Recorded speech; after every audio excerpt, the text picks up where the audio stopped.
Well, everybody, it's wonderful to welcome back somebody that you've all seen before, Eileen from the Radiation Research Trust, somebody who's done so much work on EMF radiation problems.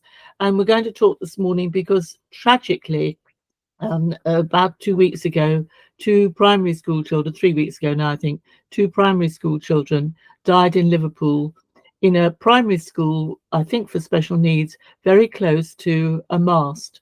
And this is what has caused Eileen and many others a great deal of worry, and we wish to get to the bottom.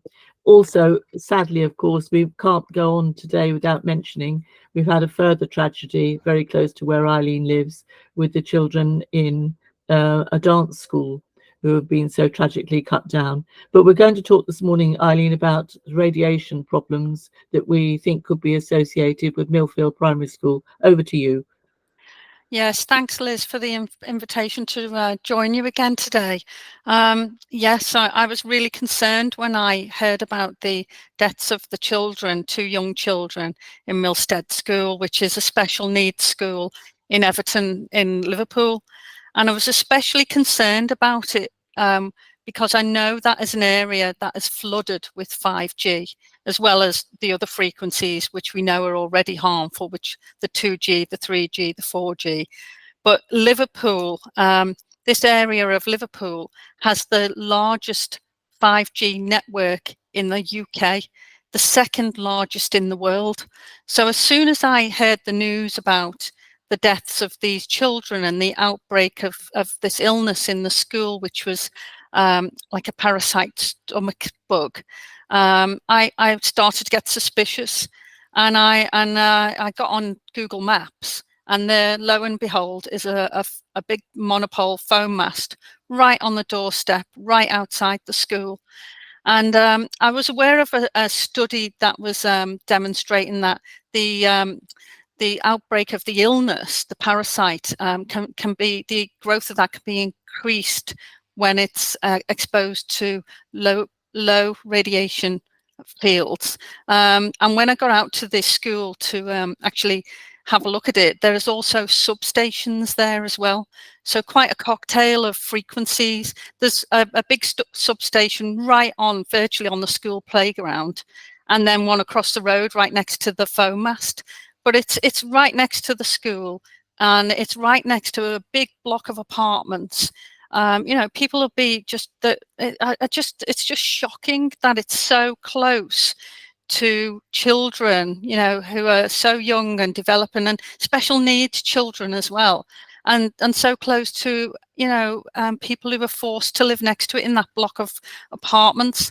So we invited one of the EMF measurement experts out to come out and take some readings with his meter. And we actually went around a few other sites as well to take some readings.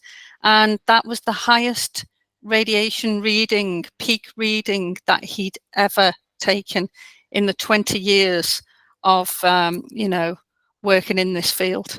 So he was shocked. I was shocked, you know, and even just being in that area just for a short time, just half an hour I spent next to that school. And it was heartbreaking because you could see all the children's toys in the playground, and you could virtually, you know, picture the children there, and it really brings it home to you, you know. And I found it quite emotional, and so did Glyn, you know, the guy who came out to take the measurements. And so we did the measurements. We were in shock that it was you know, it's still within the guidelines, but the radiation ICNIRP guidelines, but they only prevent your body from thermal heating. So they're only stopping the microwaves from really cooking your body and your internal organs. So you know, it doesn't take a genius to realize that biological changes have already happened before your body cooks, you know. And these people have been forced to live here 24/7 in the apartment block. You never know, the children could be living there as well, but the children are forced to go to this school and attend the school all day, and the teachers, you know, working in there for years. So, and no one can tell them that it's safe for long-term exposure, and it's just not right. And so when we got this reading, you know, the highest reading that Glyn has ever recorded. And that I just felt I needed to put a letter together to the UK Health Security Agency and to the Mayor of Liverpool, the Mayor of Sefton, and an MP, and just call for a full investigation into this. They can't ignore it. They've got to take the foam mast and radiation into account before they allow the children to go back to school. If I had a child attending that school, there's no way I'd allow them to return. For me, I just wouldn't take that risk. Is there any way, Eileen, that something like a notice or something could be placed on the school railings or outside, or just a notice saying radiation here is at this level, etc.? I mean, I'm like you. I write letters and letters and letters to MPs and what have you, but nothing gets done. They all go in their heads, or they all know, and they're all I won't, bribery probably is the wrong word, but let's say they're bribed not to speak out. How come this is all not being investigated properly? How come that mast is still standing? Well, we're up against one of the biggest money-making industries in the world, with the biggest lobbying groups as well, that are infiltrating every area. And so it's hard. There should be a radiation warning sign on that mast. And the original guidance from Sir William Stewart, who was the chairman of the Health Protection Agency, and he was the main scientific advisor to Margaret Thatcher. And then he was called on by Tony Blair to actually, in the year 2000, to have a look at all the research and offer advice on the foam masts before the network. The network was already out there then, because I was living close to one myself at that point, but it hadn't got to the levels that it's at now, where it's absolutely everywhere. It's saturated now, and it's going to get worse. But the Sir William Stewart was given the task to actually review all the research and to offer advice back to the government. And the Stewart report actually advised the government that the foam masts, they said there was gaps in their knowledge. They were, people would react differently. Children are more likely to be more susceptible. Mm-hmm. And that, especially when it comes to schools, the advice was that a foam mast shouldn't go near the school, the main beam of a foam mast, unless it's got agreement from the parents and the governors of the school. But no one's paid any attention to it. The Stewart report's since been buried. So William Stewart even went further, as the research started to get stronger and stronger over those years and voiced concerns over and over again. He even attended and opened up at the conference in 2008 that we organised at the Royal Society in London. And he opened that conference and voiced his concerns again. And you can download his presentation from our website. And he went on Panorama and he voiced concerns about children being exposed to Wi-Fi in schools. I mean, this is the most senior scientist in the UK who was in charge of the Health Protection Agency, clearly telling them he was concerned, and he didn't know what was going to, the outcome was going to be to our children's health. And he was just ignored. So I don't know what it's going to take. I've spent the last over 20 years. At the beginning, I just thought, well, as soon as the politicians realise there's a problem here, we'll get legislation changed. And I've wasted so many years just banging on the door of Westminster and the European Parliament and getting MPs to ask questions and debates and each time I'm thinking, we're getting there. And I was so naive. I realise now that the only way this is going to be dealt with is by the grassroots level. And we need to get to the public, because they're not being told the truth. They're not being given the evidence. And, and they're blindly, many of them, still trusting the government. And, and the government are hiding behind this set of guidelines set by a group known as ICNIRP. Set in Germany. It's only a small group of self-selected, industry-friendly scientists, which have been criticised by the European Parliament report and by the courts. And this group are setting these guidelines, which are industry-friendly, And there's thousands of research publications from, published over decades to show this technology is not safe. And I believe we're dealing with one of the biggest issues on the planet today. And it's getting worse now with 5G. 5G is going to go everywhere. It's going to be on everyone's doorstep.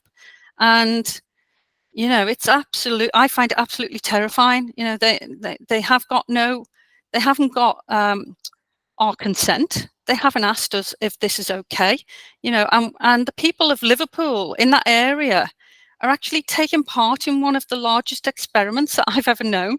They're even using the 60 gigahertz frequencies in that area, which hasn't even been licensed, and these people, I've asked a question of our local authorities. I've raised a question in a freedom of information questions to ask, do they know that they're being exposed to this technology, these unlicensed frequencies? Do they know they're taking part in an experiment? And now we've got the deaths of these two children. They need to really pay attention. I also attended a meeting with Sefton Council just recently and tried to raise issues there as well, because I'm really concerned that, Liverpool having the biggest network in the whole of the UK, and now going to work in partnership with Sefton Council to introduce the 5G throughout the whole of Sefton and the Internet of Things. So that's Sefton, Southport, the area that we were talking, you mentioned as you opened up there. Sadly, the deaths of, the three children and many others following that awful attack in the school just a few days ago. And there's the deaths of children there as well. The deaths of these children everywhere need to be taken seriously. We've got the deaths of these children in Millstead School as well, and that can't be brushed under the carpet. That can't be ignored. We've got to address the fact that there's a great big foam mast right next to the school, and the media are shamefully have been out to that school reporting on the stomach bug, and a couple of children have died. They're standing there right next to the mast, but the mast is hidden out of sight of the main media reports, and no mention of that foam mast on the doorstep. So you can't trust the mainstream media. Thank God we've got people like you and other people who are trying to get this message out to the public, because the public are going to have to demand the removal of these masts. And thankfully, I think they are beginning to listen, because as I said in the Sefton Council meeting, I said to the councillors then, I said, that the public don't want these masts on their doorstep. Every time a mast application is put in, it results in hundreds of letters of objections, and even petitions with up to 1,000 signatures on. And I even had one petition to Sefton Council, to my own MP, that secured over 5,000 people on who signed it, and so they know the public don't want them.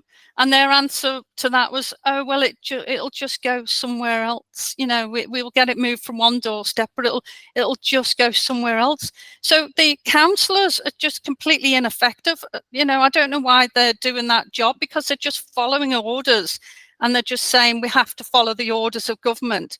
Luckily, some councils are questioning it, because Glastonbury wouldn't accept it, and they actually did an investigation into it, and they wrote to me afterwards. This was a few years ago, and said they will not allow the people they're representing to be used as guinea pigs. So why aren't other councils standing up for the people they're supposed to represent? It's just awful. These are the people, Eileen, that we have to get after, and I don't mean get after in a nasty way, but we have to put the local councillors individually under pressure, and it's up to everybody who has a councillor to contact their councillor and say, what are you doing? You're there to represent me. That's what you've gone for. You're not there representing the Conservative Party or the Liberal Party or whoever else, Labour, etc. You're there representing us. So you can forget your party politics. What we need you to do is listen to us and carry out our wishes, or stand down and let somebody in who will carry out our wishes.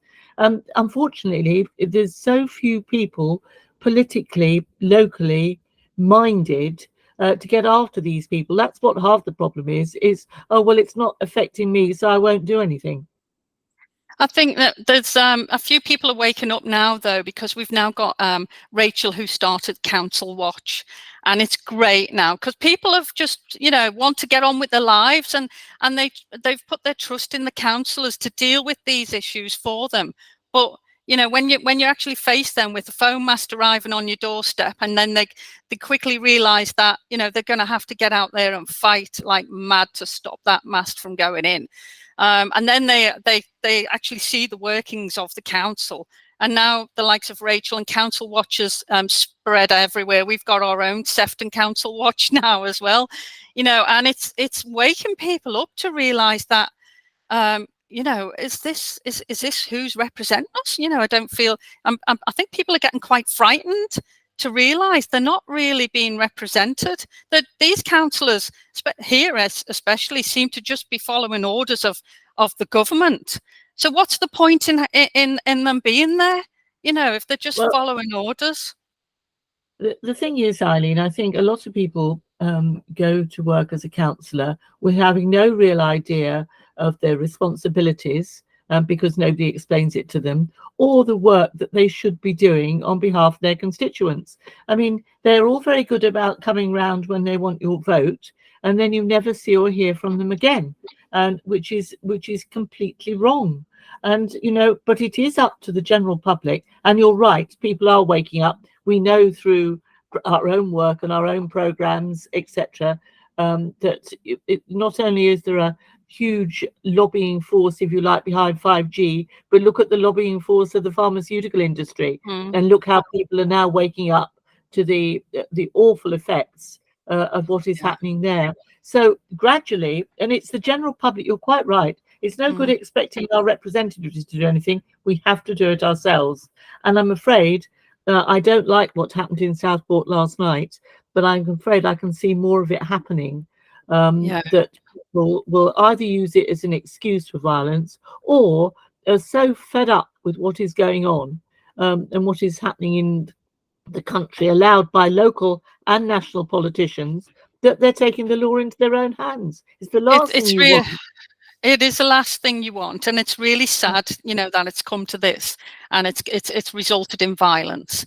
But it's obviously, it's obviously the frustration that is building up, and you can see even with the ULEZ cameras, 75% of them, I believe, have been taken down forcefully, because of people have just not accepting them, and they've not been consulted, and they've had enough. So, and they're not being listened to, and that's these politicians seem to just be listening to big industry and not the people they're supposed to be representing, and it's just a revolving door of also, it's the fox garden hen house, and it's just it's awful, really. But these councillors, I don't think they really fully understand that now the people are waking up, and there's experts everywhere. Some of the people who these phone masts are landing on the doorstep of solicitors and lawyers, and people, professionals all over the country, who are beginning to wake up as well. And it's only going to be a matter of time before they land in court. And I know there's some court cases at the moment ongoing, but it's only going to be a matter of time before they're personally held accountable. And I have actually drawn their attention to that fact, because we've received information from a barrister who's actually set it out and said they can be held personally accountable, because they sit on committees that are supposed to represent public health, and yet they're allowing these phone masts to go in right next to people's homes, saying they're not allowed to consider the health effects, but they are, and they're just ignoring their duty of care. And I've mentioned this to them, that they really need to be careful. They could be held personally accountable. And their answer to this, I've even had a response from the head of legals for Sefton Council, who said lots of councillors have been getting in touch with him, and they were getting concerned, that I was raising this as a problem that could arise for them. And he said he reassured them that that shouldn't be the case. Well, my answer to that, and even in the meeting with Sefton councillors, when I recently, when I mentioned that to several of them, you know, they said they felt that they shouldn't be held accountable. And I said, well, that isn't up to any individual legal advisor to advise you that you're safe. That will be up to the judge, and that will be up to, or the jury. You know, so I just think they really need to be thinking carefully here and start to not only protect their own jobs and you know, their own reputations. You know, if they end up in court over this, they need to start to protect their own health, their children's health, their family's health, and all the wider constituency that they're paid to represent. So before it's too late. Because once this system's in place, you know, God help us. I totally agree with you, Eileen, and they really do need to look to, as you say, it always makes me smile that people, and they say, well, you know, it's got nothing to do with us, sort of thing, and they're in the middle of it, and you think, well, do they think this radiation will go round them and their family and just affect everybody else? I cannot understand how all these people live in these little bubbles. We call it the Westminster bubble for the politicians and what have you, but it's the same when you get out into the country. Well, it doesn't affect me, so I can't see it, so it must be all right. And the mainstream media, of course, BBC Verify, they've said it's okay or should be okay and what have you. I love these words. No, it should be all right. If you even look at the ICNIRP regulations themselves, you know, all these they are only guidelines that nobody has a clue about the long-term effect. Absolutely. And in the 2008 conference that I mentioned, I brought both sides of the debate together from the highest level in the world. And we had the chair of ICNIRP who presented at that conference. And he actually gave a statement, which you can still download this presentation, where he said the ICNIRP guidelines were not prescriptions for safety. They weren't defense walls for government or industry, you know. And so that just made it clear to me that these guidelines are just it's political, you know, they're being misused. And so, you know, the ICNIRP won't be there to protect them when they go into a court, because ICNIRP are even admitting themselves that if you have a metal implant, you know, these guidelines don't cover that. So anyone with pacemakers, or, you know, even, you know, jewelry or piercings, or, you know, whatever metal implant you might have in your body, these guidelines don't cover you. So but they're still going ahead, even with ICNIRP. And then they're using, you know, companies who are applying as well for the to put a foam mast on this. Some of these companies don't even exist. So the paperwork, this has been exposed, that paperwork that's been submitted to planners from companies that don't even exist, and it's still going through. You know, so who's going to be held responsible for that? It's probably going to fall on our shoulders again, the taxpayer, when the payouts are due to, you know, go through, because it will happen. You've even got the insurance industry who, you know, are refusing to insure them. Lloyd's of London have raised concerns, and Swiss Re have said that 5G is, you know, on their highest category risk. So one to watch. So we need to know, are they insured? I don't think they are. Oh, I'll say thank you for doing this morning, and let's hope that we can get some resolutions so that this mast outside Millstead Primary School can, for once and for all, be removed, because surely that must be the answer.